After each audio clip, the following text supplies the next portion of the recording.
ဂုံယူစွာနဲ့ဖျော်ဖြေတင်ဆက်မဲ့အဖွဲတွေကနောက်ထပ်ကျွန်တော်တို့အဖွဲတစ်ဖွဲကိုထပ်မံဖိတ်ခေါ်သွားမှာဖြစ်ပါတယ်ခင်ဗျာဆက်လက်ဖျော်ဖြေတင်ဆက်မှာကတော့ကျွန်တော်တို့ကိုစိန်သားရဲ့ဒေါင်းကြီးကိုဖွဲ့ရဲ့တန်ချက်ဖျော်ဖြေမှုကိုလက်ခုပ်တန်တာနဲ့ကြိုးဆိုပေးကြပါဦး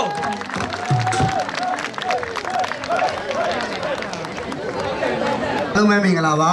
မင်္ဂလာပါခင်ဗျာဒီပူနေကြပြီလားကျွန်တော်တို့ဒေါင်းကြီးကိုဖက်ရတန်ချက်တွေနဲ့ဖြောပြမယ်ခဏလေးဘာဖြစ်လို့တော့တန်ချက်နဲ့မပြောနဲ့ပြီးခဲ့တဲ့ဘက်ကမှလိုင်းပေါ်မှာပြောခဲ့တယ်တန်ချက်မပြောနဲ့တို့အဲ့ဒါပြန်ရအောင်လေမဟုတ်ပါဘူးတန်ချက်ဆိုတော့ဒေါင်းကြီးကိုတန်ချက်လို့မပြောနဲ့လို့ပြီးရင်ဗလိမ့်မှာသူတို့တွေဒေါင်းကြီးကိုမှန်တာကိုပြောရင်ဘယ်ကောက်မှကြည့်မဆိုင်ဘူးမှန်တဲ့ဘက်ကရက်တီနာရဲတာပြောရဲပြောရဲတယောက်တည်းတော့ပြောရဲဘူးရဲတယောက်တည်းတော့ပြောရဲဘူးဘာဖြစ်လို့တော့ဟိုမှာဗန်ဒီတို့ကဝိုင်းပြောလိမ့်မယ်ကဲဒေါင်းကြီးကိုတန်ချက်အဖွဲ့မှန်တာကိုပြောမယ်ဟုတ်တာကိုပြောမယ်ခဏလေးအရန်ကောင်းနေတယ်ဘယ်နာအဆိုင်အဝယ်တာလဲပြောပြီးဝယ်အောင်ချင်ကဲဟုတ်ကဲ့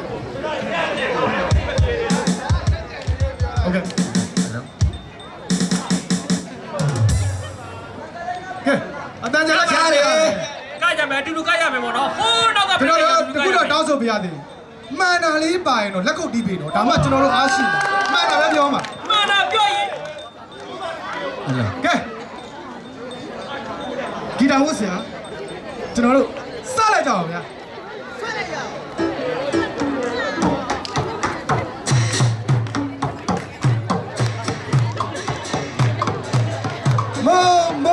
မိုးလာမောင်တို့လေလာမောင်တို့လေလာမောင်တို့မောလာမောင်တို့တောင်းကြီးကိုဖွဲ့ရောက်လို့လားတိုင်းမြို့ပြည်ရွာအေးချမ်းစေသာတိုင်းမြို့ပြည်ရွာအေးချမ်းစေသာတောင်းကြီးကိုဖွဲ့ရောက်လို့လားအမှန်တမတရားနဲ့အရင်ခံ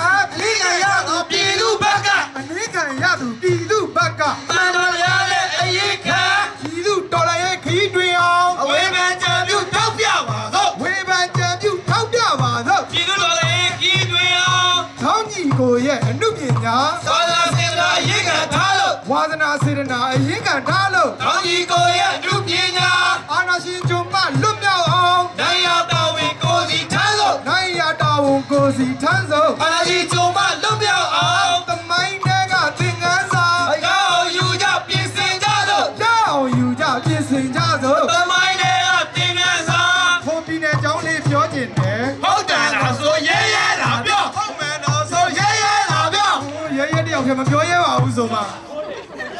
ရဲတယ်မပြောရဲပြောတိုင်းနေတာရဲတယောက်တည်းမပြောရဲပါဘူးဆိုဒါဖြင့်ဘာမှမဟုတ်နဲ့ရဲတယ်မပြောရဲအောက်ကပရိသတ်ပြောလိုက်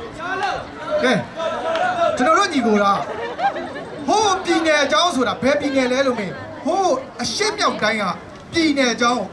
တော်လှန်ရေးအမိခံပြီးအဖွဲ့တွေများပြီးခရီးမရောက်တဲ့အကြောင်းလေးကိုကျွန်တော်တို့ကဒီလိုလေးပြောလိုက်ပြရစီခင်ဗျာကြားပြရစီဗျာ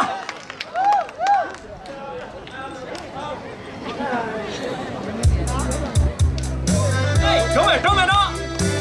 Vale. Hey.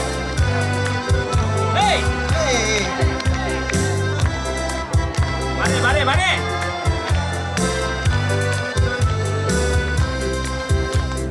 La suegra fue domiare, putai rubio yo. Penale. Para moye, que ya me lo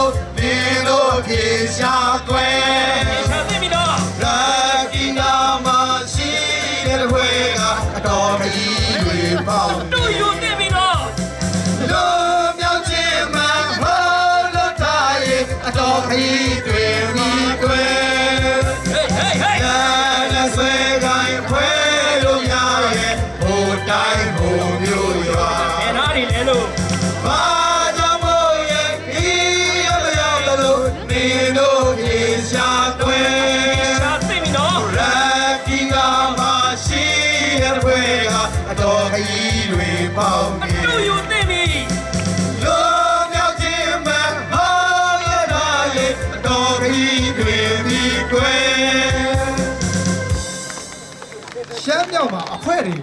3ဘွဲ့မြောက်3ကောင်ရှိပါလေရဲ့ခရီးမရောက်ဘူးနော်တရုတ်ကြီးရဲ့အကူအညီတွေကြောင့်ပြန်ပြီးတော့စစ်ကောင်စီကယူသွားတယ်ရက်ခိတာရက်ခိုင်မှာအဖွဲတဲ့ကြည့်ပြီတစ်ဖွဲတဲ့ရှိပြီမဲ့ခရီးများစွာရောက်ခဲ့ပါပြီ မရဗျာ ဗျာ လက်ခိတာကိုဂုံပြူတဲ့အနေနဲ့အမှန်တရားလေးကို အကုန်တယ် မှန်လားဒီလိုလေးကြားပြရတယ် ကြားပါလေဗျာ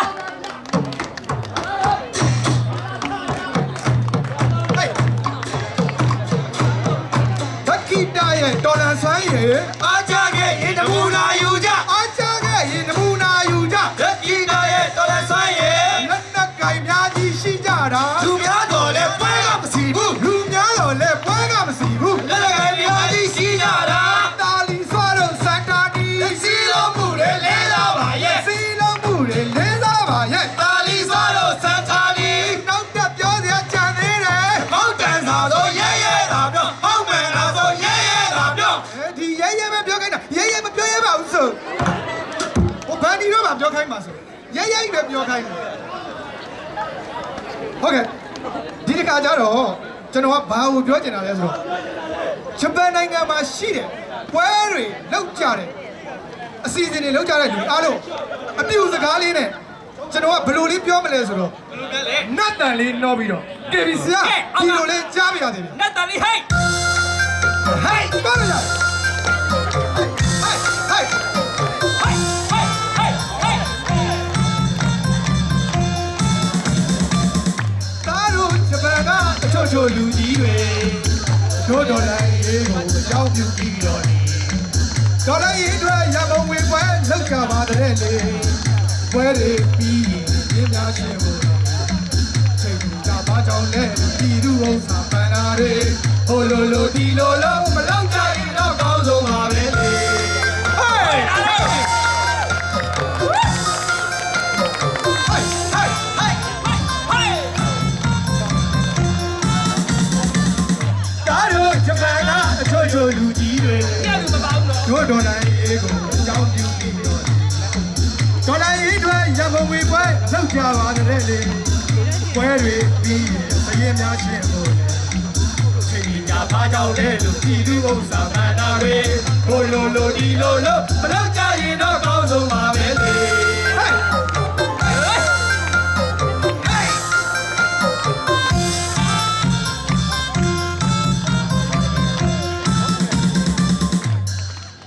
ဒါကျွန်တော်တို့ကအကြံပြုစကားလေးပြောတာပါနော် ဟုတ်ကဲ့ ဗျာ ဒါကြောင့်အဲ့ဒါလေးကိုကျွန်တော်ကဘယ်လိုပြောချင်လဲဆိုတော့ဒီလိုတန်ကြက်လေးနဲ့လဲကြားပါရစေရွာသားတွေ ဟေးရွာသားရေး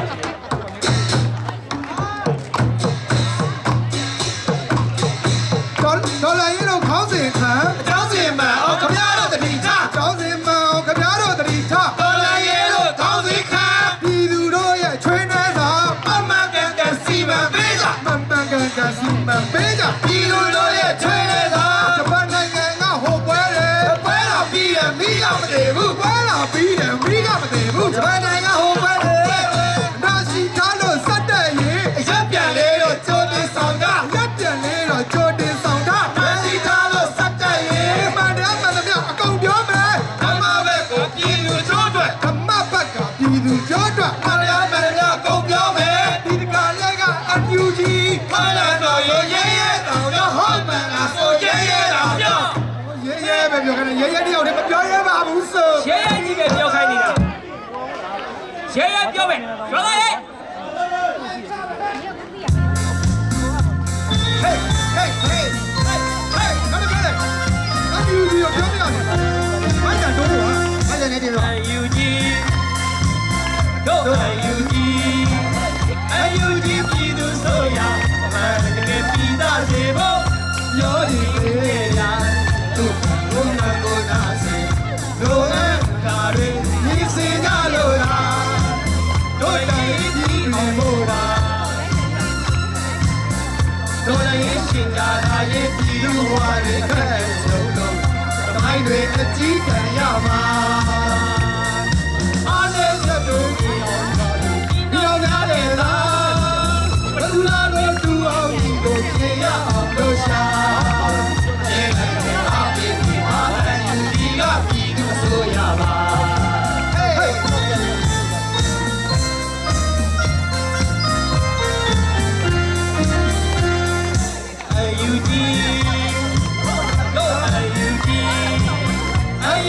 ပြည်သူအစိုးရ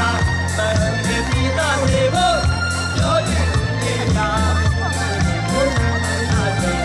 တို့နဲ့လာရင်သိစီရတော့လားတို့နဲ့ခရီးတွေလို့လားတော်လည်းရှင်ကြလာရင်ပြည်သူဘဝရဲ့ခက်ဆုံးတို့သမိုင်းတွေအကြီးကရမှာအားလည်းချက်တွေမြောက်ဒီတော့နိုင်လားသူတော်ကိုသူတော်ကြီးတို့ပြေအောင်လို့ရှာနေတယ်ပဲအပိဒီအယူဒီကပြည်သူဆိုရပါဟဲ့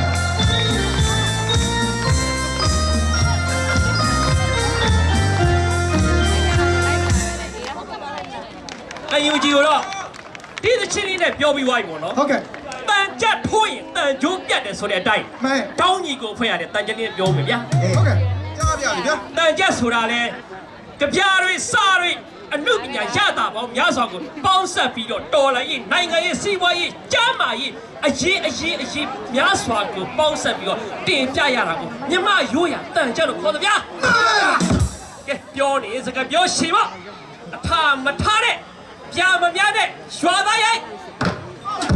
မြမစကားနဲ့ပဲပြောမယ်ဟာကြည့်မမရှော့ အိုး စီရပြေးမှပေါက်ဖွားတာ အယူကြီးဟာပြည်သူဆိုရ ဒီတို့ဆိုရပြီးသားရဲ့ အယူကြီးဟာပြည်သူဆိုရပြည်သားရဲ့ညီမျှစေရန်ကြိုးပမ်းဆောင်ကြ ဒီတို့ဆိုရပြီးသားရဲ့ ညီမျှစေရန်ကြိုးပမ်းဆောင်ကြ ဆိုရရဲ့ပုံပြဿနာ အွန်လိုင်းပေါ်မှာပွဲမဖြစ်စေနဲ့ online ပေါ်မှာပွဲမပြည့်စေနဲ့ အစိုးရရဲ့ဟောပြတာ အမိုဒီရဲ့လောက်ခံ အားလည်းချက်တွေပြည်စီလို့တဲ့ အားနဲ့ချက်တွေပြည့်စေလို့အေး အမော်ဒီယာနာအောက်ခံ မက်ဆေ့ရှိတဲ့ဝန်ကြီးတွေ တော်လည်းပြီးရှင်းဖို့ပြင်ထား တော်လိုက်ပြီးရှင်းမှုပြင်ထား မဲသက်ရှိတဲ့ဝန်ကြီးတွေ ဝန်ကြီးဌာနအချို့တွေ တော့တယ်မလို့ရင်ဖယ်ရှားလို့ပဲ တော့ပြီးမတော့ရင်ဖယ်ရှားလို့ပဲ ဝန်ကြီးဌာနအချို့တွေ မိုင်းတစ်ခုရဲ့တရက်ခါ မပြေရလေအောင်ကြိုက်တဲ့တည်းထား ပြရလီအောင်ကြကြတတိထား အိုင်ကူရဲ့တရားခံ တော်လိုက်အောင်ကိုစီရနာအမှန် ဝေမပြတာစိတ်မဆိုးပါနဲ့ ဝိပါပြတာစိတ်မဆိုးပါနဲ့ တော်လည်းအောင်နေလာမယ် ဒီသူကိုသာတောင်းကြီးကို ကြောင်းပြီကိုငြိမ်းချမ်းစေဖို့ တောင်းကြီးကိုငြိမ်းချမ်းစီဖို့ ဒီလူကိုသာတောင်းကြီးကို အယူကြီးတော့ပြောပြီးပြီ အဓိကပြောမှာပဲသူအကြောင်းလေ ဒီခါပြောမှာဘယ်သူအကြောင်းလဲ အယူကြောင်းတော့ပြောပြီးပြီ တရားပြောလို့အမုန်းတော့ခံ ဘာဒီပါရရလာပြော ဘုံကြီးဘုံကြီးရှဲရဲတာပြော ဘုံရင်ဘုံလေရရလာပြော ရှဲရဲပြောလိုက် ရရတာပြော ဒီတစ်ခါလေးရဲရဲပဲလား ရှဲရဲပြောလိုက်ညီလေး ရဲရဲပဲပြောရဲရဲမောင်းနေမှာပေါ့ မုံရင်မုံစီရှဲရဲပြောလိုက်နော်အကိုကြီးကရှဲရဲပြောပြီးသွားပြီအဲ့တော့တို့အတူတူပြီးမှဆဲခံကြမယ်ပြောစရာရှိကရှဲရဲတာပြော ဒါဆိုအမနာတော့တော့ အားမနာတဲ့ချညီလေးရဲ့ ဒီတစ်ခါပြောမှာကအန်ယူကြီးတောင်းတာပြောပြီးသွားပြီပဲနော် ပြောပြီးတော့ ဟုတ်လားတက်ပြီးတော့ရှေ့ကလည်းမတော်နောက်ကလည်းမလိုက်တဲ့ဂျားနဲ့တပ်ပါတီတောင်းလေးကိုဒီလိုလေးပြောနေသေးတာဗျ တပ်ပါတီကြောင်းလေးပြောနေတာ ကဲဒီတော့ဝိဟဲ့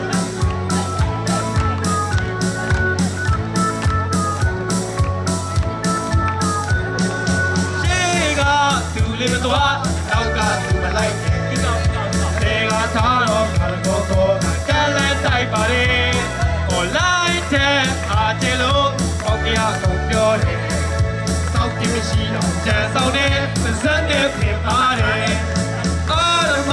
နေရလူဆောက်ရှက်တော်ပဲသူတို့ပရိယမတိတ်အကြောင်းတော့မဟာပါလေဒီလူရဲ့တော်လည်းရဲ့ပါပဲရှာပြီးခွေတွေတို့ပြရှာမှန်ပြီးတဲ့ဇဲတဲ့စီဘူးခွေသူလည်းမတော်နောက်ကသူမလိုက်တယ်လေကထားတော့ငါတော့ကိုကကလည်းတိုက်ပါလေဟိုလိုက်တဲ့အားကျလို့ပေါက်ပြကုန်ပြောတယ်စောင့်ကြည့်မရှိတော့ကြံဆောင်တဲ့ဇက်နဲ့ပြင်ပါတယ်အာရမနေရလူတောက်ရှက်တော်ပဲသူတို့မတွေးရမလိမ့်တမလို့အကြောင်းတော့မဟာပါလေ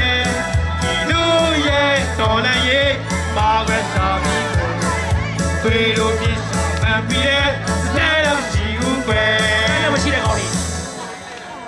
နောက်ထပ်ပြောချင်တာလေကြံသေးတယ်ဗျာ ညာများလေရ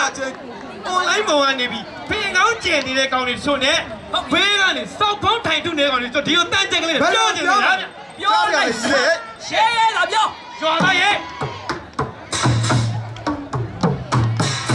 မိုင်းကိုနဲ့နမီချာ အာနာရှင်တက်စောသွဲသူက အာနာရှင်တဲ့စိုးတဲ့သူည သမိုင်းစောနဲ့နာမည်ကျော် တော်လည်းရဲ့အတွက်လှုပ်ဆောင်တာ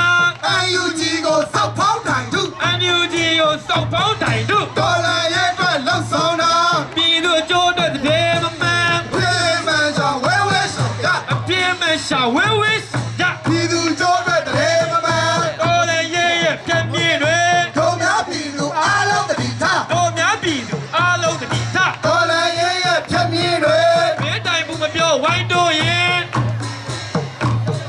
တော်လည်းရဲ့ပြီးတာကြာပေါ့ ပေါ်လာရဲရဲပြီးတာကြာပေါ့ ပြည်သူအများတို့တတိထားတရား ဒီတော်တို့ကိုတတ်ကြတတိထား ဒီကောင်တော့ကိုကြက်ကြက်တတိထား ပြည်သူများတို့တတိထားကြ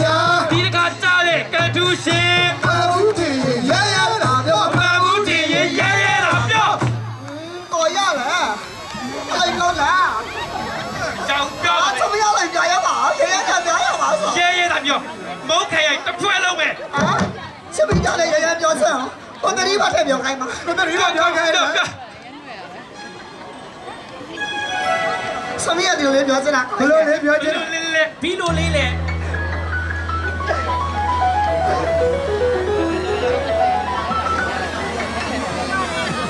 အမှန်တိုင်းပြောရင်ကွယ်ပြောမကုန်နဲ့ကြောတုံးနဲ့ချရမှာမဟုတ်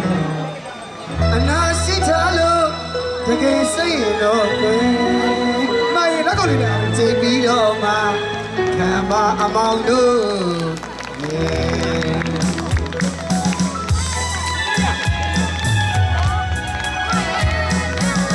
တော်လေးတွေကိုခွေးတူပေါက်ကရောက်လို့လာတယ်ဟိုတော်လန်ဆဆတုံးကအချိန်မဲ့နေမဲ့တွင်တော်လန်နဲ့အကြောင်းပြတဲ့အလူခံနဲ့လိုက်တွေနဲ့သောက်ဖို့သူတော်လိုင်းသမားလို့လူသိလာတယ်မယ်ဒီလူပတ်စံတွေစရေးပြောက်လို့ဖို့ကြောင့်တနာယူတယ်တော်လိုင်းကိုခွေးတူပေါက်ကရှောက်လို့လာတယ်ဟိုတော်လန်ဆဆတုံးကအချိန်မဲ့နေမဲ့တွင်တော်လန်ကအကြောင်းပြတဲ့အလူခံနဲ့လိုက်တွေနဲ့ထောက်ဖို့သူတော်လိုင်းသမားလို့လူသိလာချိန်မဲ့ဒီသူပတ်စံတွေစရေးဖြောက်လို့ဖို့ကြောင့်တနာယူတယ် သူလေ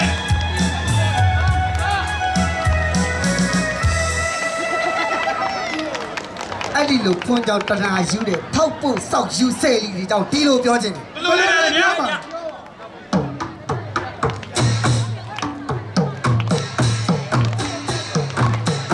တော်လိုင်းရဲ့ထဲလို့စရောက်လာ ဩသာလုံးကချိန်မဲ့နေမဲ့ ဟောစာတော့ကအချိန်မဲ့နေမဲ့ တော်လည်းရဲ့ကိုစားရောက်လာ အချိန်မဲ့နေမဲ့ဘဝမှာဒီ လူမဲလူရောက်ပြောင်းလို့ရောက်လို့ လူဝဲလူရောက်ပြောင်းလို့ရောင်လို့ ချိန်မဲ့နေမဲ့ဝါမသည် ထောက်ဖို့ချိုးကမုံအမှန် အယူတန်ကအတ္တတွေနဲ့ အယူတန်ကအတ္တတွေနဲ့ ဘောင်ပေါ်ချုံကမူမမှန် ထောက်ဖို့ပုံရဲ့အတော့ချတော့ လင်းရှိရဆောင်ဖို့ကြောင့်လာယူ ဒီစီပြားရှုပ်ပုံကြောင့်လာယူ ဘောင်ပေါ်ပုံရိပ်တုံးချတာ အလူကန်ရတဲ့ငွေတစ်ထောင် မြေပြင်ပို့တော့900မပြေဘူး ဘေဘီပို့တာ900မပြေဘူး လူကရတဲ့ခွေးတစ်ထောင် PDF ကကုညီတောင်းရင် ကျေးဇူးရှင်လို့စောက်တာကြီးတယ် ကျဲစုချင်လို့စောက်တာကြီးလေ PDF ကကူညီတော့ရင် အနာစီကြလို့စက်ကြရင် လက်ပြန်လေးတွေစောင်းတာစောင်းတာ ရက်ပြန်လေးတွေဆောင်းတာဆောင်းတာ အနာရှိသားလို့စက်တက်ရင် ပြောစရာတွေလည်းပြောရမကော ဒီတကပြောမှာဘယ်သူအကြောင်းလဲ ဒီတခါပြောမယ်ဘတ်တူ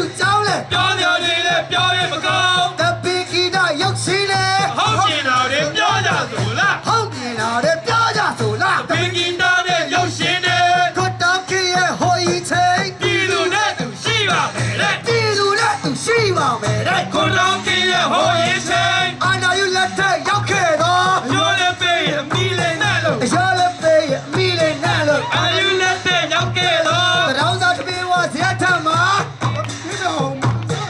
အမိတထောင်သူတို့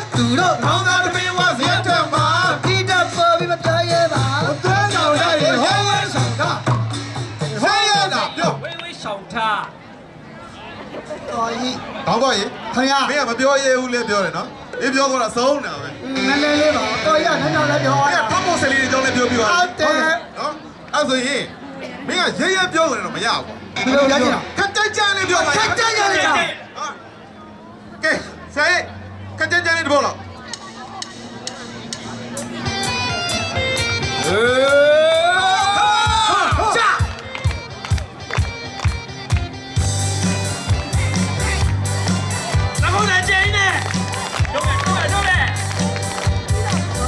စိတ်ရှိဘူးဒီမနာတဲ့ဘူးရေရသားရကူလုံးရဲ့ Hey ဒီလူနဲ့သူရဲ့ဟိုးရင်ချိန်ခါကဟိုဆောက်ရှက်ရှိပြောထွန်းတယ်အတိုင်းကလုံးမေးရတဲ့ဘုံနဲ့ကျဲတယ်မဲ့ဒီလိုဘောတော့ပြေးလို့လေ မေးရချစ်ချမလို့မေးမေးတွေရချစ်ချမီးလိုက်တော့တော်တော်ရှိချာတယ်တိုင်းနဲ့တော့မိသူများဘဝတော့ကားတော်နေရဒီလိုရေးမလုပ်နဲ့ တူလဲတူလဲ အားပေးပြောင်းတဲ့စားတွေကျေးဇူးများတွေပေးလို့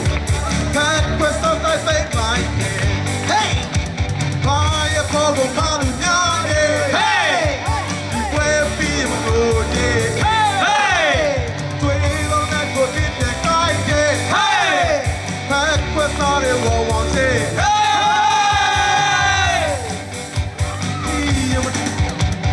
စာနာစိတ်ရှိဘူးဒီရမနာတဲ့ဘူးရေရသားရကူလုံးလုံးရဲ့အိုဒီကူနဲ့အတူတဲ့ဟိုးရတဲ့ချိန်ကဆောက်ရှက်မရှိပြောထွန်းတယ်ဘယ်ရောက်ဆောင်တဲ့နိုင်ငံလုံးနေရတဲ့ဘုံမကျဲပေမဲ့ဒီတော့ပေါ့တော့ပြေးလို့လေ တူလဲ Oh man, you think it all over me. But we are kids to be mega. But for something she done it. Time to be to be a one no caloria. Dino shame below there. I've been out the side. Jesus the out of little. That was all I say my head. Buy a bottle now the yeah. Hey! Before we go, yeah. Hey! တွေးလို့လည်းကိုပြပြကိုင်းခဲ့ Hey ဖက်ဖက်စားတွေဝဝရှိ Hey ကဲတော့ဒီကအားကြီးဘောမတွေကြောင့်ပြောပြီးသွားပြီဒါပေမဲ့ပြောကြတယ်တန်ကြက်လေးနဲ့ကြံသေးတယ် ကြံသေးတယ် ဆိုင်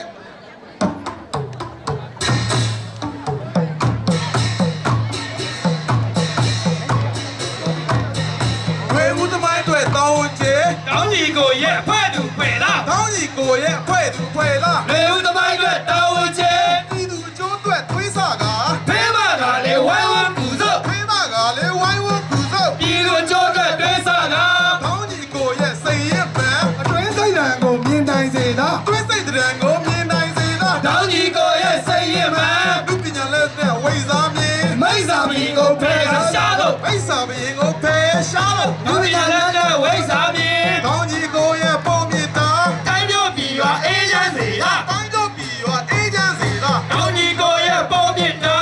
ဟဲ့စိတ်လား ဟဲ့မြာလား ဟဲ့စိတ်လား ဟဲ့မြာလား ဟဲ့ လာပေါင်းတော့ဝါ ဟဲ့ဟဲ့ဟဲ့ဟဲ့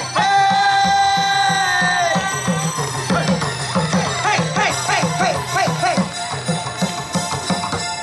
အာနာရှင်မောင်ကိုခွင်းတို့အလင်းဆောင်ဖို့ရည်မြော်ကတော့ အာနာရှင်မောင်ကိုခွင်းတို့အလင်းဆောင်ဖို့ရည်ရွယ်ပါတော့ ဒီတော်ငိမ့်ဖို့အကြောင်းဒီမဟုတ်တောင်းကြီးကိုအငိမ့်ပွဲရဲ့ ဒီတော်လေးဖို့တောင်းဒီမဟုတ်တောင်းကြီးကိုငိမ့်ပွဲ ဒီတော်ငိမ့်ဖို့အကြောင်းဒီမဟုတ်တောင်းကြီးကိုအငိမ့်ပွဲရဲ့ ဒီတော်ငိမ့်ဖို့တောင်းဒီမဟုတ်တောင်းကြီးကိုငိမ့်ပွဲ ဦးရဲ့တမိုင်းတော်ကိုပဲကြည့်ဖို့ညကိုလို့စောပါသည် ဒီတွေဦးရဲ့တမိုင်းတော်ဝင်လေးချေဖို့ညဖို့တို့တော်ပါသည် ဒီຫນွေဦးရဲ့တမိုင်းတော်ကိုပဲကြည့်ဖို့ညကိုလို့စောပါသည် ဒီတွေဦးရဲ့တမိုင်းတော်ဝင်လေးချေဖို့ညဖို့တို့တော်ပါသည် ယူတော်တကယ်မြတ်ပါတယ် ကိုတော့မရဲ့ တောင်းမိခင်ကိုကြုံသွဲအလိုပြားရီမျောမှန်းခဲ့ပါလေ ဗါလေဗါလေ ဒီမိုကရေစီအရေးအရေး ဟဲ့ဟဲ့ဟဲ့ဟဲ့ဟဲ့ဟဲ့ဟဲ့ဟဲ့ဟဲ့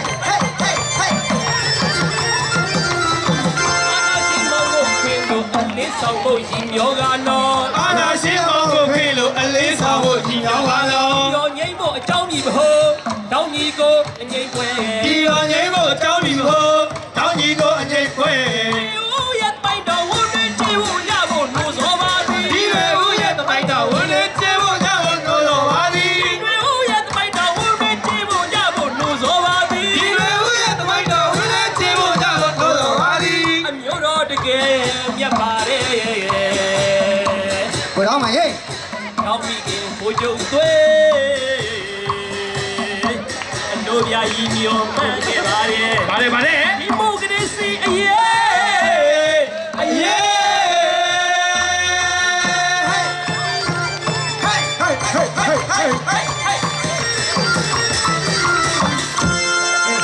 ကျွန်တော်တို့အချိန်လေးကမရတဲ့တော့တခုကိုကြော်မယ်ဒါပေမဲ့မြစ်တာလေးတော့ပို့ခဲ့ပါရစေစက်တာပေါ်နေပို့နေပြီပါအတားလေးနည်းနည်းချက်ပြီ မိုက်တန်လေးနည်းနည်းရှင်းလို့ပြန်ပို့ပို့လေးတော့ကြား တောင်းကြီးကိုညိတ်ခွဲတော်လာသူရဲတော်မိုင်းတော် တောင်းကြီးကိုအိမ်ခွဲတော်လာရဲ့ဆိုရဲစကားမာရီတော် ဘာနာတို့နိုင်ငံချမ်းကိုကျုံတော်လေးပါစေတော် နာရွယ်နိုင်တဲ့အတွက်ဘိုးချုပ်တိုင်းလဲတေးပါသေးတော် ဘာရီထောက်ခံနေတဲ့စစ်ဘောမှာငါတည် သူတို့မာရီတောက်ကန်နေတဲ့ဘိုးဘောမှာများတီတော် ကိုကျိုးရှာတဲ့ထောက်ပေါ်ပြတဲ့ဒီပါစီတော် ကိုကျိုးရှာတဲ့ထောက်ဖို့ရတဲ့တေးပါသေးတော် မူရဲ့မိကန်တော်ဘိုးကောင်းဆောင်ချုပ်သေးသေးတော် လူပြောင်းသူရဲ့မိခံတော်ဘိုးကောင်းတော်ချုပ်တီသေးတော် တော်လည်းမိကန်ဆောင်ယူဆယ်လူဒီကောင်လေးလက်ခံသေးတော် တော်ရဲ့မိခံဆောင်ယူစေဒီကောင်လေးလည်းခံသေးတော် ရဲ့ဘုံမှာကိုကြမင်းမူဒီကောင်လေးလက်ကြွသေးတော် ဒီဘောမှာဘိုးကြမင်းဘူးဒီကောင်လေးကြသေးတော် တိုက်တော်ဟိုကောင်တစုလဲခွေးယူပြန်သေးတော် ကဲလေတိုင်းလဲတိုင်းတော်ဟိုကောင်သူရဲ့ဘဝရပါစေတော် လူနာမိကန်ဘောမနေလူကဲစီတော် ကဲမြူဒီညာဒီကဘောမလေးသူကဲသေးတော် ရှေ့ရဲထွက်နေစိတ်ခွေးမလားနေရာဆုံးမှာကဲစီတော် ရှေ့ရတဲ့နေစိတ်ခွေးမှာနေရာဆိုတာကဲသေးတော် ဒီလူတစ္ဆာချိုးပြကြလူစုလေတော်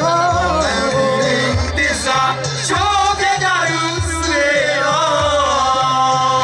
အလုံးမြတ်တာကိုအလုံးကားတင်တာဒီဘုမမကားလုံး